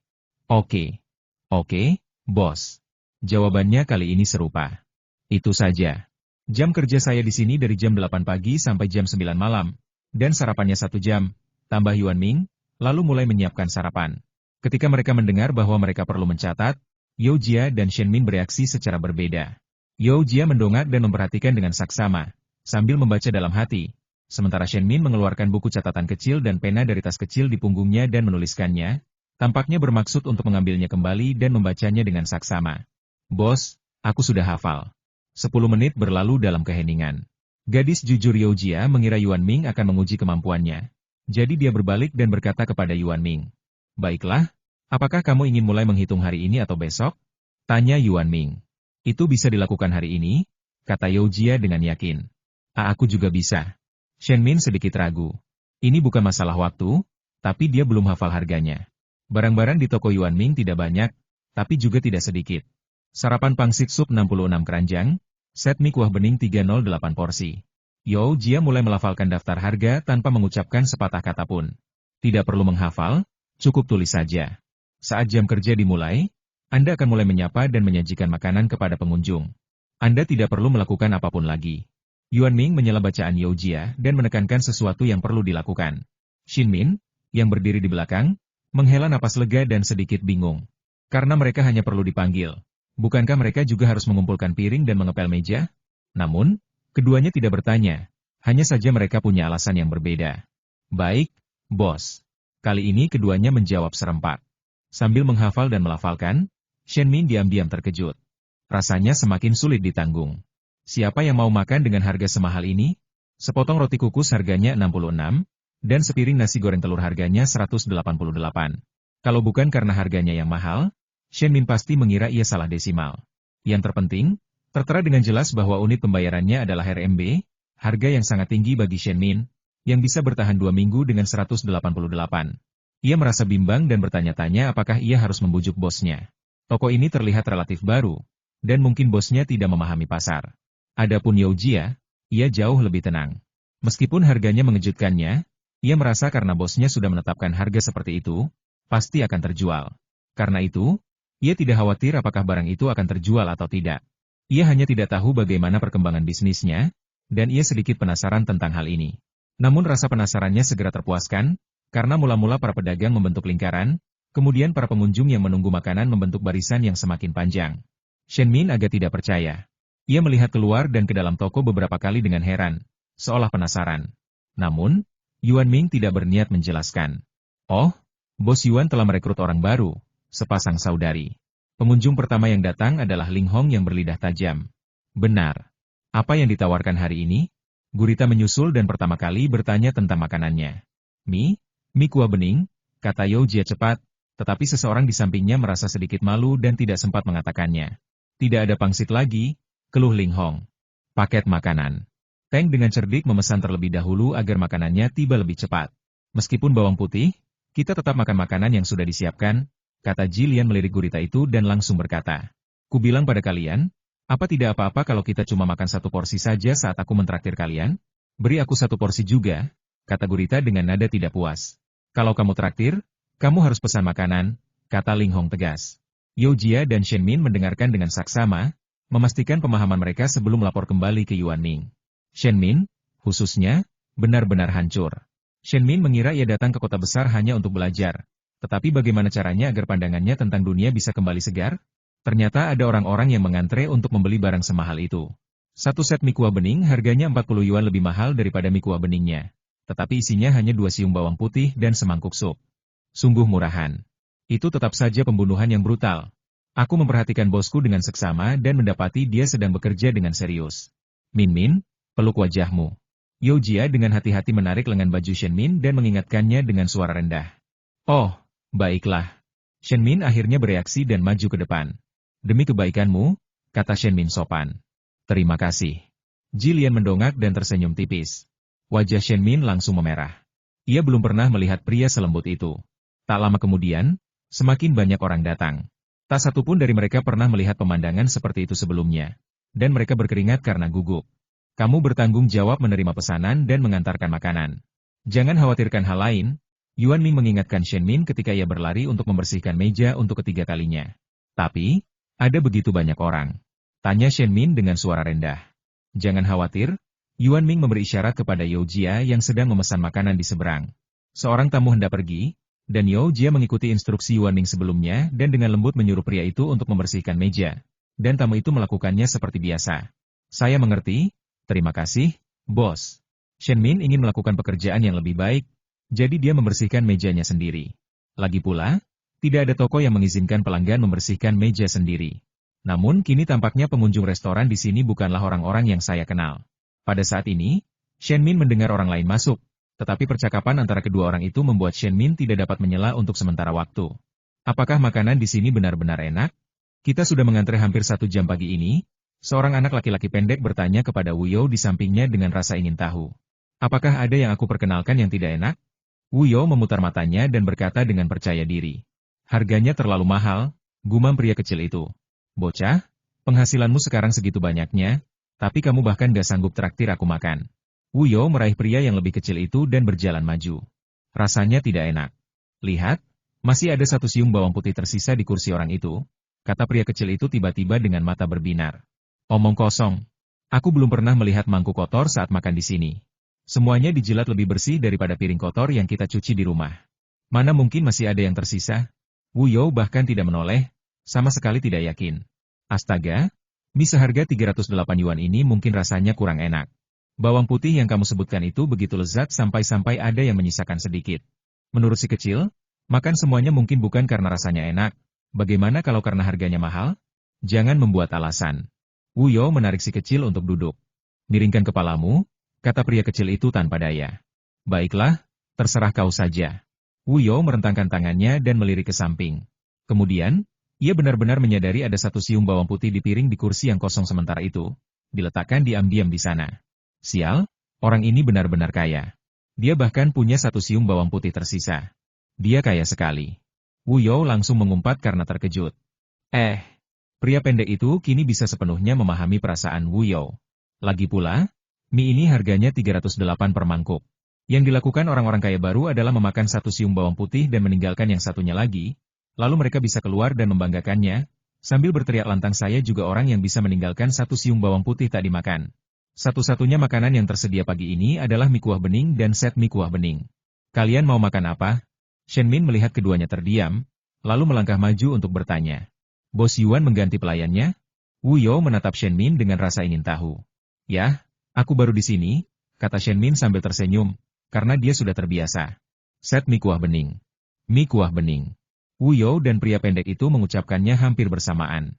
Kalian berdua ingin memesan keduanya, kan? Shen Min mengonfirmasi. Paket makanan yang kamu sebutkan cuma tambah 2 siung bawang putih. Bukannya mie kuah beningnya juga sama? Bantah pria pendek itu. Tentu saja berbeda. Bawang putihnya enak. Sungguh, aku tidak keberatan kalau kamu pesan paket makanan juga, kata Wu You dengan murah hati. Haha, kalau aku yang bayar, kenapa kamu harus peduli? Kata lelaki kecil itu dalam hati. Satu set mie kuah bening. Terima kasih, kata Wu You cepat untuk memastikan sesuatu. Kamu kejam sekali. Aku lebih suka mie kuah bening. Si kecil masih merasa 2 siung bawang putih tidak sebanding dengan puluhan yuan. Terserah kau saja. Tapi aku tak akan membagi bawang putih itu denganmu. Wu You jarang membunuh orang, dan wajahnya penuh kegembiraan. Dengan begini, ia bisa menghemat uang dan memesan satu hidangan lagi bersama istrinya. Wu You merasa senang hanya dengan memikirkannya. Waktu sarapan 1 jam berlalu dengan cepat, dan hari kerja pertama Shen Min dan You Jia pun berakhir. Keduanya menunggu dengan cemas pengumuman hasil Yuan Ming. Yuan Ming bingung ketika melihat dua pria berdiri di toko, sampai dia melihat ekspresi di wajah mereka dan kemudian dia bereaksi. Kalian sudah bekerja dengan baik. Kalian bisa mendiskusikan giliran kerja kalian masing-masing. Ingat untuk datang tepat waktu untuk siang hari. Yuan Ming melangkah maju dan berkata dengan wajar. Terima kasih, bos. Terima kasih. Keduanya mengucapkan terima kasih bersamaan. Dia melihat toko Yuan Ming lagi sebelum pergi. Setelah berjalan agak jauh, keduanya mulai mengobrol dengan penuh semangat. Jia, biaya kuliahmu tidak akan menjadi masalah sekarang, kata Shen Min gembira. Terima kasih Min Min. Yo Jia menggenggam tangan Shen Min dengan ekspresi penuh terima kasih. Sama-sama, kita dari desa yang sama. Keduanya berjalan bergandengan tangan menuju halte bus, siap untuk naik bus kembali. Apakah menurutmu bos benar-benar akan memberi kita uang sebanyak itu? Shen Min tiba-tiba merasa sedikit khawatir. Pekerjaan di Yuan Ming Shop benar-benar sederhana. Anda hanya perlu menerima pesanan dan mengantarkan makanan, tanpa perlu melakukan hal lain. Terkadang Anda bahkan tidak perlu mengantarkan makanan. Pekerjaan ini sangat mudah dan waktunya singkat. Tidak heran jika Shen Min khawatir. Semoga saja begitu. Lagi pula, kita semua kekurangan uang. Yo Jia sedikit optimis. Hampir 200 yuan sehari. Saya tidak pernah menyangka bisa mendapatkan penghasilan sebanyak ini dari pekerjaan paruh waktu, kata Shen Min penuh emosi. Benar sekali. Sekarang aku bisa menabung untuk kursus berikutnya. Yo Jia pun sangat senang. Jia, kamu sungguh luar biasa. Kamu pasti akan lebih baik dariku di ujian masuk perguruan tinggi. Perhatian para gadis mudah teralihkan. Shen Min iri dengan bakat Yo Jia. Shen Min dan Yo Jia berasal dari desa yang sama. Keduanya tidak berasal dari keluarga kaya, tetapi untungnya Shen Min memiliki kedua orang tua, sehingga ia tidak kesulitan membayar uang sekolah. Namun, Yo Jia berbeda. Ia hanya memiliki ayah yang kurang sehat, dan ia juga memiliki seorang adik perempuan. Sebagai kakak perempuan, ia memberikan kesempatan belajar kepada adik perempuannya. Ia bekerja setelah lulus SMA, lalu belajar otodidak, dan diterima di universitas yang sangat bagus untuk pendidikan dewasa. Kini, ia menghafal menu hanya dalam beberapa menit, dan Shen Min menuliskannya. Kenapa Min Min juga begitu hebat? Yo Jia tersenyum dan ikut memuji Shen Min. Mereka berdua naik bus sambil mengobrol dan tertawa, dan sepakat bahwa Yo Jia akan datang bekerja pada siang hari. Jadwalnya adalah Yo Jia bertugas dari Senin hingga Jumat, sementara Shen Min bertugas pada shift malam dan akhir pekan. Kini, mereka berdua dapat dengan mudah membagi jadwal sekolah mereka. Sementara itu, Yuan Ming tiba-tiba menerima notifikasi dari sistem. Yuan Ming yang sedang mandi dan beristirahat tiba-tiba mendapat notifikasi dari sistem, yang juga merupakan sebuah hadiah. Sistem menampilkan kata-kata dalam resep tuan rumah, ada hidangan yang rasanya lebih lezat. Tunggu, apa kau akan memberitahuku secara langsung? Yuan Ming terkejut. Sistem ini tidak pernah memberikan keuntungan atas inisiatifnya sendiri. Memberikan bantuan sosial biasanya penipuan. Dulu, Tiba-tiba ada angpau besar, lalu harus bayar pajak. Sistem menampilkan kata-kata hidangan kelinci iris. Apa artinya? Yuan Ming menyadari itu hanya sebuah nama dan tetap tenang. Akan tetapi, sistemnya menjadi sunyi. Benar saja, ini memang gaya sistemnya. Yuan Ming menghela napas lega. Keheningan sistem memang sifatnya, tetapi pengingat ini sangat berharga. Yuan Ming berusaha keras untuk membuat setiap hidangan lebih lezat. Karena sistem mengatakan ada cara untuk memperbaikinya, Yuan Ming pasti akan mencobanya. Memasak bukan lagi untuk mencari uang, melainkan untuk kepentingan Yuan Ming sendiri. Lagi pula, memasak makanan lezat bisa menunjukkan bahwa aku suka caramu membenciku, tapi juga tak tega membunuhku. Ini adalah hobi baru yang dikembangkan Yuan Ming, dan belum lama, hanya 3 atau 2 bulan. Berpikir bahwa ada cara yang lebih lezat untuk memasak kelinci berbalut sutra, Yuan Ming tidak bisa menunggu lebih lama lagi dan langsung mengeluarkan kelinci hidup dari lemari dan mulai mengolahnya. Kali ini, Yuan Ming memperlambat kecepatannya 10 kali untuk setiap langkah agar ia dapat mengamati berbagai perubahan pada kelinci dengan saksama. Namun, hingga ia mengasapinya, Yuan Ming masih belum menemukan cara yang lebih sempurna untuk memperbaikinya. Tentu saja, Yuan Ming tidak memperhatikan peningkatan dalam teknik lain. Yuan Ming percaya bahwa karena sistem ini secara khusus mengingatkannya, pastilah sistem ini memiliki fitur-fitur uniknya sendiri, dan peningkatannya haruslah pada peningkatan rasa. Namun, Yuan Ming awalnya telah menerima transmisi semua keterampilan tingkat atas, dan tidak mudah untuk meningkatkannya sekarang. Dalam beberapa hari berikutnya, kecuali jam kerja, Yuan Ming sibuk dengan kelinci. Untungnya, kelinci yang disediakan sistem tidak terbatas, yang dapat memenuhi kebutuhan penelitian harian Yuan Ming dengan baik. Selama minggu ini, Shen Min dan Yao Jia menerima gaji mingguan mereka. Kini mereka merasa sangat lega dan bekerja lebih giat. Bahkan jika tidak perlu membersihkan, ketika tidak ada tamu, mereka akan berusaha sebaik mungkin untuk membersihkan dan melakukan apapun yang mereka bisa. Suasana hati Yuan Ming berangsur-angsur membaik dalam beberapa hari terakhir karena dia pada dasarnya telah menemukan cara untuk meningkatkan rasa. Yang ditaruh di sini madu, kan? Madu? Kata Yuan Ming yakin sambil memegang kelinci yang sedang diasinkan. Sistem menampilkan pesan selamat kepada tuan rumah atas peningkatan yang berhasil. Anda telah mendapatkan lokasi spesifik hadiah Royal Jelly. Yuan Ming mengabaikan sistem untuk sementara waktu dan tenggelam dalam pikirannya sendiri. Jika madu digunakan saat pengawetan, warna asapnya akan lebih cerah. Di saat yang sama, karena rasa manis madu, daging kelinci akan lebih empuk dan rasa manisnya lebih meresap. Dengan metode yang lebih sempurna, Yuan Ming tentu saja tidak bisa lagi menggunakan metode penambahan gula. Akhirnya, Yuan Ming menjadikan kelinci sebagai makan siangnya. Sistem, bukankah hanya ada Royal Jelly di alamat spesifik yang Anda berikan? Yuan Ming melihat sekeliling dan tidak menemukan madu. Teringat perintah sistem tadi, ia mulai bertanya. Sistem menampilkan teks sistem ini menyediakan koordinat sarang lebah batu. Kau ingin aku mengambil madu sendiri? Yuan Ming sedikit tidak percaya. Sistem menampilkan kata-kata sarang madu berisi madu. Oke, berapa koordinatnya? Yuan Ming memikirkan kelinci sutra, mempertimbangkan lokasinya, lalu berkata singkat. Tunggu, kali ini harus lebih spesifik. Terakhir kali, ukurannya sebesar provinsi, Yuan Ming mengingatkan. Koordinat yang dikirim sistem terakhir kali sebenarnya seukuran provinsi atau kota. Tidak mungkin ditemukan. Sistem menampilkan teks berikut koordinat berada di 9628, bujur timur, 2507, lintang utara, tersedia. Ini tebing, kata Yuan Ming tanpa daya setelah memeriksa alamatnya.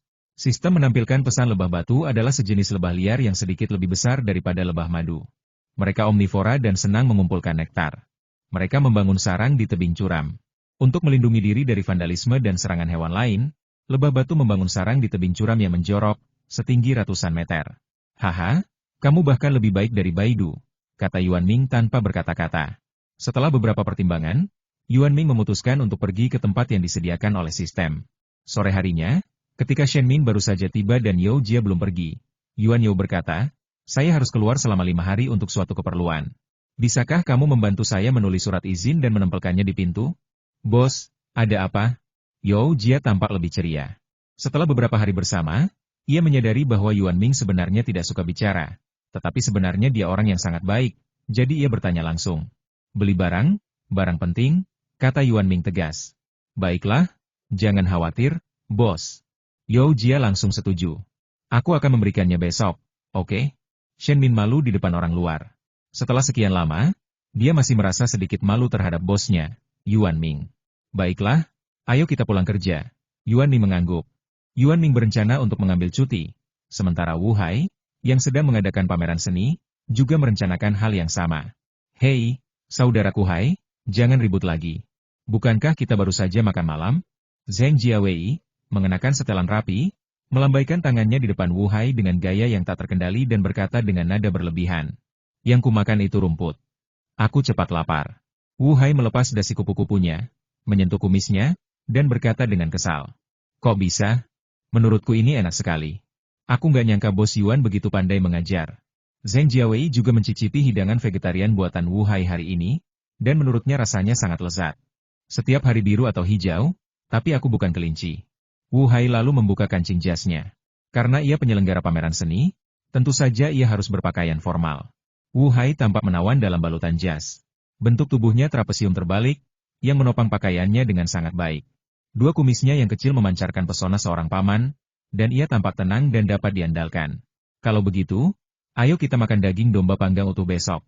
Aku sudah tanya-tanya, dan ada tempat yang menggunakan daging domba guling untuk daging domba panggang utuh, yang empuk banget. Sebagai agen serba bisa, Zheng Jiawei segera menemukan solusi.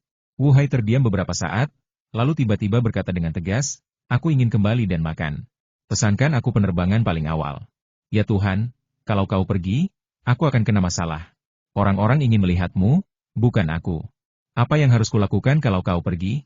Kata Zheng Jiawei sambil mengulurkan tangan dan meraih lengan baju Wu Hai, enggan melepaskannya.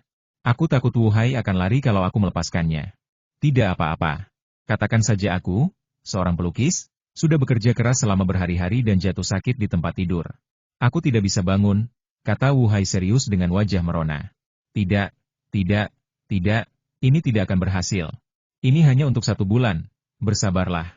Zheng Jiawei tidak melepaskannya dan memeluk pria itu erat-erat. Keduanya mulai tarik-menarik, tentu saja, itu adalah langkah sepihak Zheng Jiawei. Lagi pula, Wu Hai hanya punya 1 kalimat pesan tiket pesawat. Hei, saudaraku Hai, dengarkan aku. Kau boleh pergi setelah konferensi pers selesai besok, kata Zheng Jiawei dengan nada tegas yang jarang terdengar. Tidak, katakan saja aku sakit dan tidak bisa bicara. Percuma saja pergi, kata Wu Hai sambil mengelus kumisnya dan tegas. Bagaimana mungkin? Para reporter besok semuanya nama-nama besar. Pergilah, Kak. Zheng Jiawei meneriakkan berbagai macam nama dengan tergesa-gesa. Berhenti, aku pergi. Wu Hai bisa melakukan apa saja, bahkan jika Zheng Jiawei menangis. Tapi jika dia memanggilnya kakak, dia akan tak berdaya. Lagi pula, Wu Ling masih punya harga diri. Bagus sekali. Dengarkan aku. Setelah kamu pergi ke konferensi pers, makan malam dulu, lalu datang lagi. Aku akan mengurus semuanya di sini. Zheng Jiawei mulai membicarakan hal ini. Tong, ting, ting, ting. Istirahat dulu bosku. Lanjut ke video berikutnya dan jangan lupa like dan subscribe channel ini ya. Nyalakan lonceng notifikasi agar kamu tidak ketinggalan video-video terbaru dari kami, Tong, ting.